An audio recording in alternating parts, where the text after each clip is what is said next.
saludar a Jorge Gómez Naredo y a Alina Duarte. Alina, nuestra corresponsal, nuestra reina de Xochimilco, Jorge Gómez Naredo, coordinador del periódico Regeneración, analista, también miembro de esta familia Sin Censura. Pero antes de saludarlos y decirles buenas tardes, ¿quieren que haga enojar a Alina Duarte? ¿No tendrá por ahí el video de Mariana Gómez del Campo, que fue a la OEA a visitar al Almagro, mi querido David? Échelo, y con eso vamos a arrancar para dejar la víbora chillando.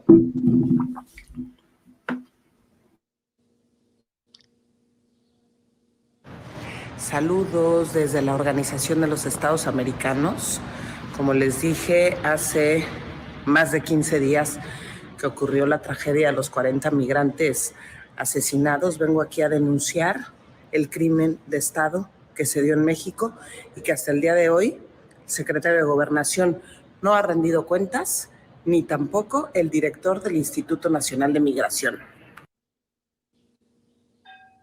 Otra vez a la OEA, mi querida Alina.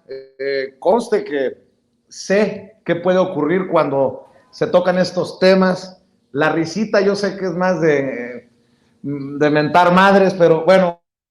Buenas tardes, mi querida Alina. Buenas tardes, Jorge. ¿Cómo ves a panistas como Mariana Gómez del Campo, que seguramente aprovechan para pedir la libertad de Julian Assange en la OEA, o seguramente aprovecha para pedir justicia por el incendio de la guardería ABC, guardería en la que tienen o tenían intereses sus familiares? Digo, nada más para hacerte enojar aún más. Venga, Alina, ¿cómo ves estos esfuerzos golpistas, entreguistas y traidores a la patria de panistas como Mariana Gómez del Campo? Pues mira, hay que recordar, ¿no? Mariana Gómez del Campo se ha dedicado a articular justamente a la derecha mexicana con la derecha latinoamericana. Ella ha sido muy cercana a Lilian Tintori, ¿no? Una de las opositoras por excelencia en Venezuela, a través de fundaciones del expresidente Pastrana de Colombia, con Mario Vargas Llosa. Es decir, ha estado dentro de la región aglutinando a todos estos sectores durante muchísimos años. No es nueva, de hecho, es una gran internacionalista de la derecha, Mariana Gómez del Campo, y no sorprende que recurran otra vez a la OEA por 15ª ocasión. Hace unos meses veíamos ahí a la dirigencia del PRI, del PAN, del PRD visitando a Almagro, y es ahora nuevamente Mariana Gómez del Campo quien recurre hasta Washington a una de las instituciones, yo creo que más serviles en este siglo XXI, los intereses del Departamento de Estado. En algún momento creo que se había logrado diseminar esta idea de que la OEA representaba los intereses de Washington en la región, sobre todo después de los 60, 70, ¿no? Que pues nace esta OEA, pues al final ya sin tanta diferencia entre la izquierda y la derecha, ¿no? O sea, digamos, ideológicamente había sido aplastada la izquierda, entonces no se cuestionaba a la OEA. Sin embargo, en los últimos años lo que hemos visto, y es bien interesante, porque ojalá, a mí me encantaría que Mariana Gómez del Campo se encontrara nuestra embajadora ahí en la OEA, Luz Helena Baños, ha sido contrario a lo que ellos van a ir a decir, ¿no? Mariana Gómez del Campo, seguramente ya sabemos el speech que se va a aventar ahí en la OEA.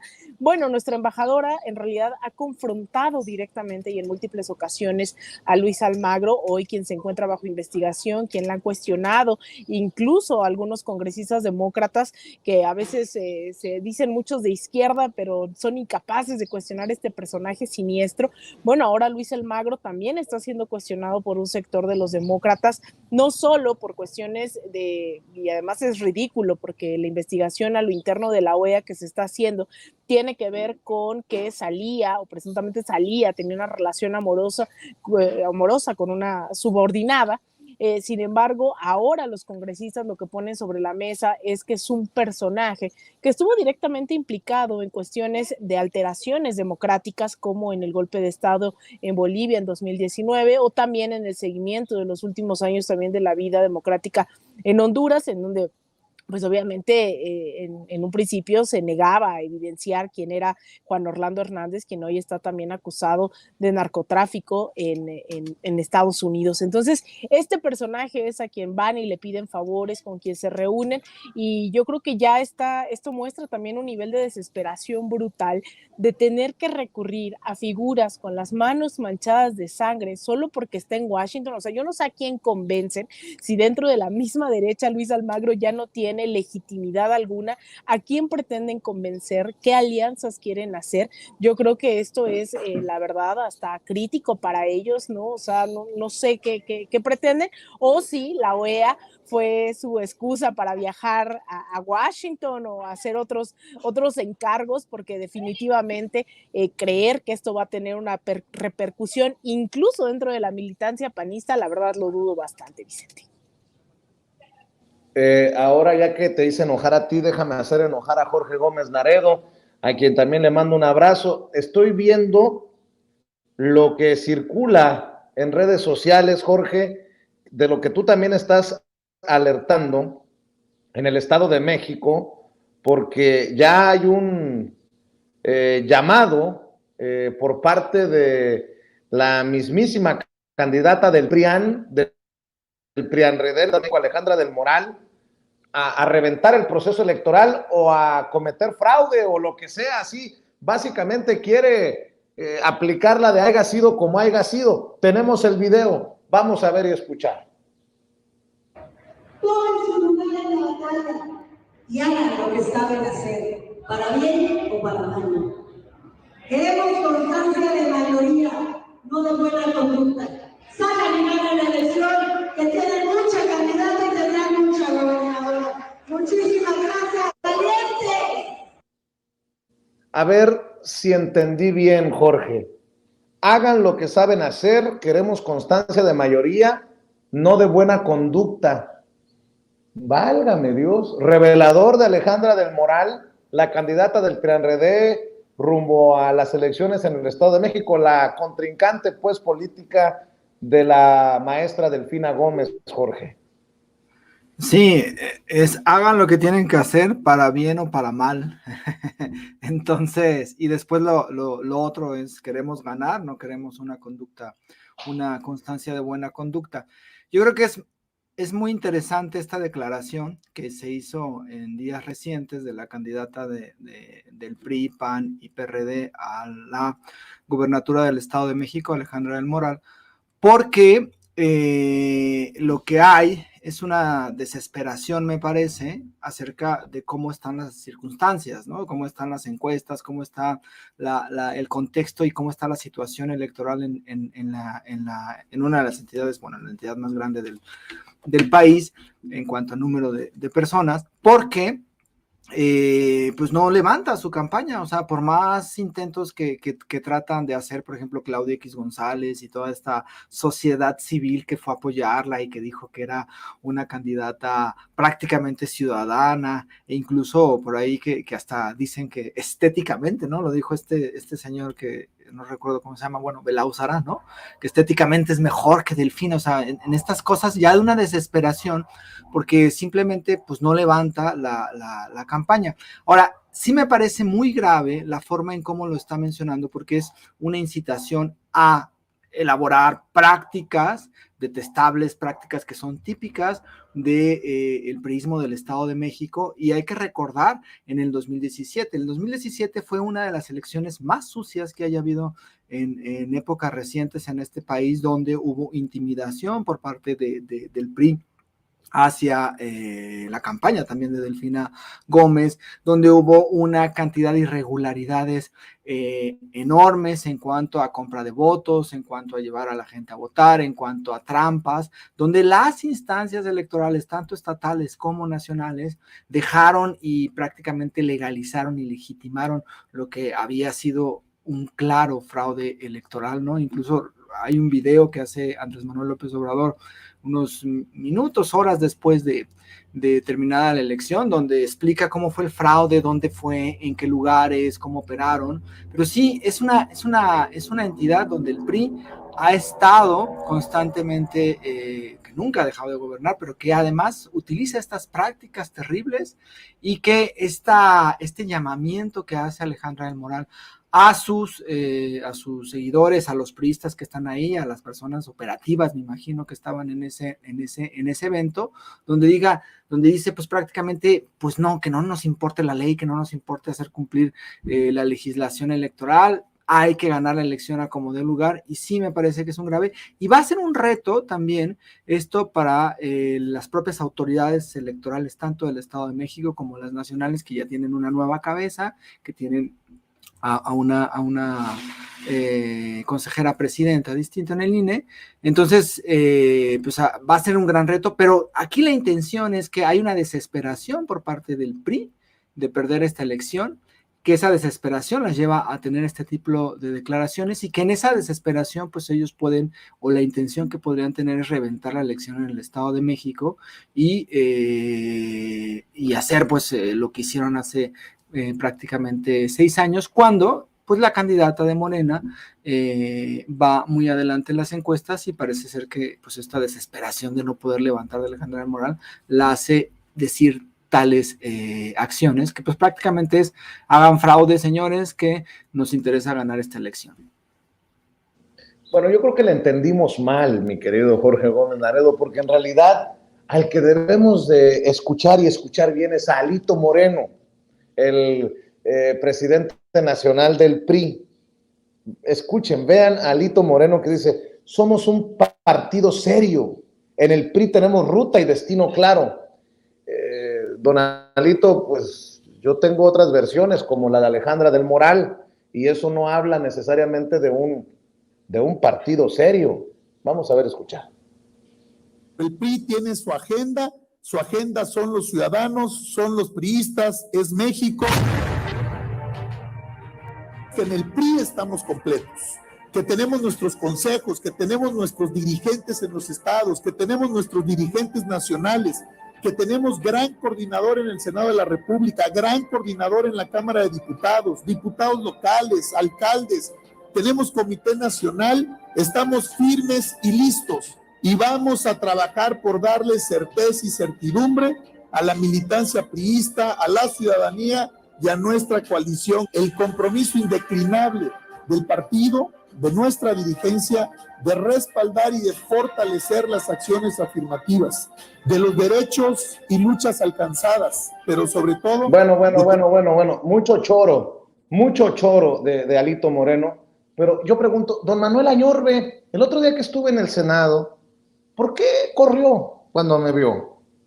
Yo sé que acababa de sonar la alerta sísmica, pero ¿por qué si me vio regresó al recinto sin que nos dieran autorización? Tanto miedo a que le haga preguntas uno así fuertecitas. Y luego Rubén Moreira, el exgobernador, ahí anda. Pues sí, los mismos panistas han criticado a Rubén Moreira. A ver, ¿tienes otra vez el video de Marco Cortés, el presidente nacional del PAN, cuando era legislador hace años, que rescatamos, mi querido David? Échalo. Que posiblemente termine, diputado, sí, dígame. A Humberto Moreira, Rubén Moreira, en el fraude que se le hizo a los coahuilenses para Acción Nacional, pero para el pueblo de México es de interés nacional. Por ello, ahí está el partido serio señalado por Marco Cortés cuando era legislador. Y ante esa oposición estamos, mi querida Lina. Ayer hubo pasarela con los candidatos aspirantes a la candidatura de El Va por México. Le dicen unidos a esta organización. En fin, unidos bajo el sello de la mafia política, mi querida Lina. Esta mafia ni Al Capone la tenía, de verdad, ¿eh? Es una, de verdad, yo cuando veía, Está buena esa, está buena.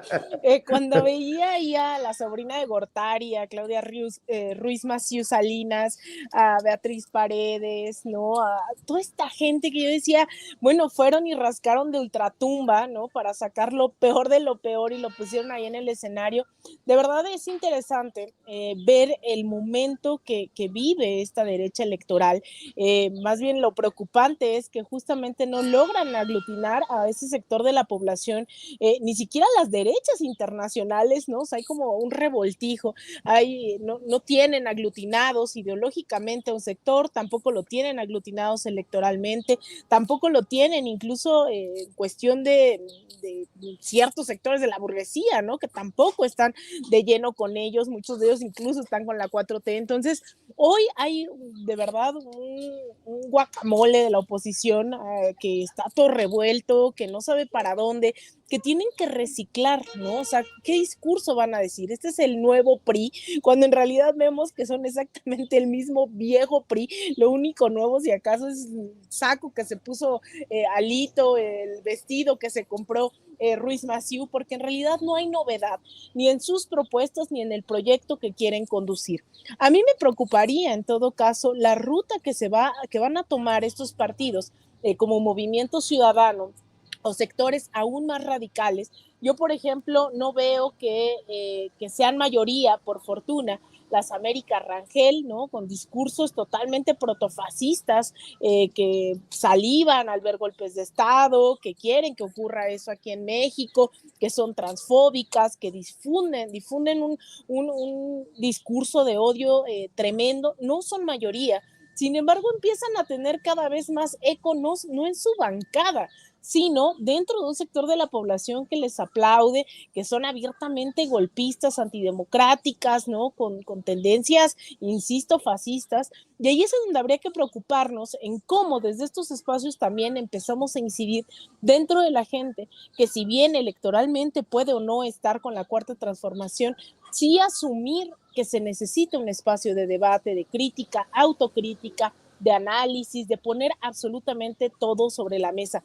Y eso justamente lo que está ocurriendo en Coahuila, ¿no? Lo que va a ocurrir seguramente en los próximos meses también de elección de candidato o candidata presidencial, de por medio tendríamos que estar hablando de los proyectos de nación que se quieren construir, porque estos definitivamente es su proyecto personal, ¿no? O sea, estas personas que se ponen ahí en el estrado a decir, de aquí va a salir el próximo candidato o candidata presidencial, evidentemente sabemos que eso no va a ganar, pero su apuesta yo creo que es de largo plazo, ¿no? Es de aquí a ver qué sale en 2030 y cómo derrotan a la izquierda. Así que a ver cómo le hacen para sobrevivir estos años, pero sobre todo qué hace esa militancia, si es que todavía existe, prianista, ¿no? De derecha, ¿a qué le van a apostar al ver que sus partidos, sus apuestas electorales no les está ofreciendo absolutamente nada?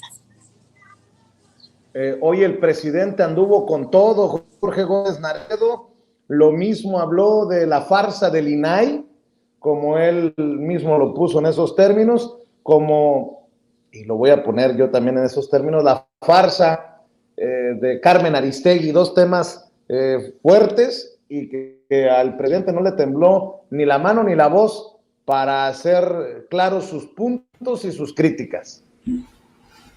Sí, hoy en la mañanera habló de este instituto del INAI, y yo creo que hay que también tener muy claro que digamos, los gobiernos neoliberales en México crearon una estructura para continuar gobernando, incluso cuando no tuvieran el control del gobierno, del poder ejecutivo, es decir, del proceso electoral, ¿no? Es decir, crearon institutos donde podían imponer políticas que aunque no estuviera un personaje de su digamos, neoliberal ahí gobernando, pero sí pudiera estar incidiendo en este tipo de políticas. Y creo que hay muchos institutos que además de ser costosos, pues tienen esa función.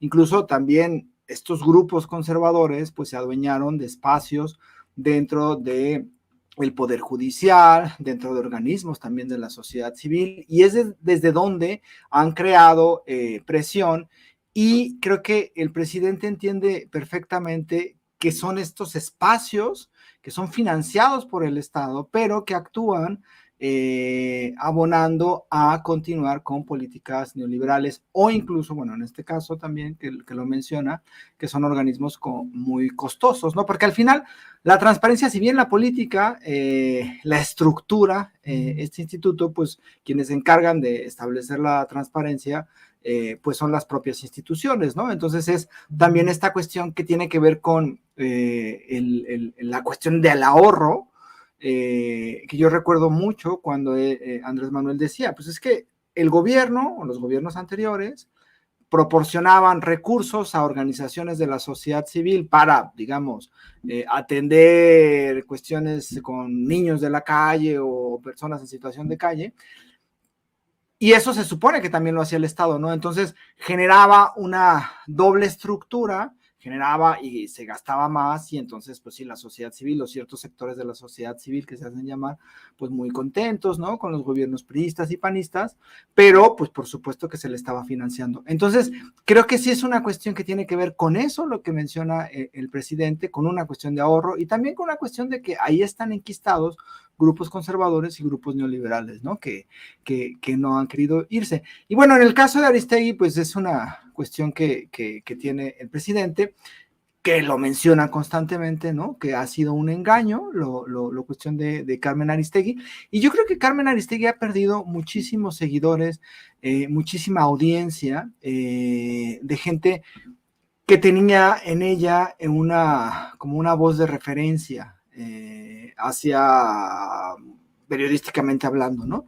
Entonces, recuerdo muy bien, ¿no? Cuando hubo 2 veces, ¿no? Que la corrieron, ¿no? Creo que primero fue de W Radio, después de MBS, y como la gente se organizó y la gente fue a protestar y la gente pidió que se les reinstalara, y hubo una especie de movimiento para que no se acallara la voz de Carmen Aristegui, pero ha ido, creo que en muchos momentos, traicionando muchas de estas personas que creían en ella, y yo creo que Andrés Manuel, pues en ese sentido, es lo que menciona, ¿no? Al final, creo que los espacios y las investigaciones, muchas veces que ni siquiera son investigaciones periodísticas serias que ha establecido Carmen en sus programas, pues hacen o abonan a lo que ha dicho hoy y lo que ha repetido muchas veces el presidente López Obrador. Mi querido Jorge, ¿por qué no cerramos aquí la mesa de diálogo y agradeciéndoles que siempre estén al pendiente para dialogar, para exponer sus puntos ante la audiencia de Sin Censura? ¿Por qué no cerramos con la información, Jorge? Sí. Bueno, pues estoy en la información de las redes sociales, ¿no? Correcto. Sí, estoy en Twitter como JG Naredo y en Facebook como Jorge Gómez Naredo, y pues ahí apoyamos a Proyecto Polemón, que está en web y que sus redes sociales son Revista Polemón, tanto en Twitter como en Facebook. Yo colaboro lunes, miércoles y viernes en Diario Basta, y pues coordino el periódico Regeneración, que ahora se está repartiendo y que ya pronto estamos planeando ya el siguiente número, y pues acá también Sin Censura, querido Vicente, un saludo muy fuerte a Lina, y bueno, pues a ti y a todos los que hacen posible Sin Censura. Me dio mucho gusto verte el sábado, mi querido Jorge, allá en la Ciudad de México. Ya me estás amarrando, ¿verdad? Me estás dando trabajo. Bueno, es que andan tan ocupados que yo sé que se les complica tanto a ti como a Lina, por ejemplo, para hacer un espacio propio, pero siempre está ahí la posibilidad, y yo agradecido por todo lo que a Sin Censura, pero no quito el dedo del renglón, mi querido Jorge. Te mando un abrazote. Mi querida Lina Duarte, nuestra reina de Xochimilco, también hay que cerrar invitando a la gente a tus trincheras, mi querida Lina. Me gusta cómo dudó Jorge diciendo mi información, ¿verdad? Yo, bueno, la información que quieras darnos, Jorge, no solo tus redes sociales, aquí es bienvenida. Pues a mí me pueden seguir en Twitter como @AlinaDuarte_, en Instagram _AlinaDuarte, en Facebook.com/Alina Duarte Periodista, y todos los días aquí en Sin Censura. Y también aprovecho para invitarles nuevamente, el día viernes van a venir los familiares de Julian Assange a las 5 de la tarde. Se va a proyectar este documental de Itaca que narra la vida, sobre todo del padre de John Shipton, en su camino tratando de liberar a Julian, y a las 7 de la tarde tendremos una charla con ellos ahí en Avenida Guadalupe 64, a 2 cuadras de Metro Pantitlán. Así que bueno, ahí también los esperamos. Y pues también, Vicente, te mando un abrazo a ti y a toda tu familia, esperando que también pues tu papá se recupere pronto, así que ánimo, mucha fuerza, y aquí andamos para lo que se ocupe. Les mando un abrazo a ti y a toda la audiencia, y a ti, querido Jorge. Muchas gracias, querida Alina. Nos vemos pronto, Jorge. Gracias. Cerramos aquí la mesa de diálogo. Y oiga, yo sé que viene Jorge Armando Rocha. Solamente quiero, por información, para transparencia y orientación, hemos confundido ayer, porque hemos estado cerrando transmisión con cada programa y volvemos a abrir transmisión con los espacios. No fue una transmisión continua como lo hemos estado intentando en otras semanas. Mire, le voy a pedir su paciencia y que nos apoye pasando la voz. Lo que vamos a hacer aquí a continuación es cerrar la transmisión y volver a abrir otra transmisión para Jorge Armando Rocha, que viene a informarnos a tuitazos, y así se hará con el transcurso del día. Lo que buscamos es ver si logramos poner al algoritmo de nuestro lado, porque estamos un tanto escondidos, por decirlo de alguna manera, en YouTube. Así que le encargo que me ayude dándole like a esta transmisión, que después de cerrar regrese con Jorge Armando Rocha, y así sucesivamente con el equipo que viene después, los compañeros Jonathan Pérez, Camila Martínez, Ivette Castillo, Jesús Barrera, las mesas de diálogo con el querido Marcelino Gómez Brenes, el maestro Luis Guillermo Hernández, el querido maestro Jaime Hernández. Espero que también se quede durante toda la noche para Stephanie Lavalle, para que vea las entrevistas que estamos presentándole en Sin Censura Nocturno. Por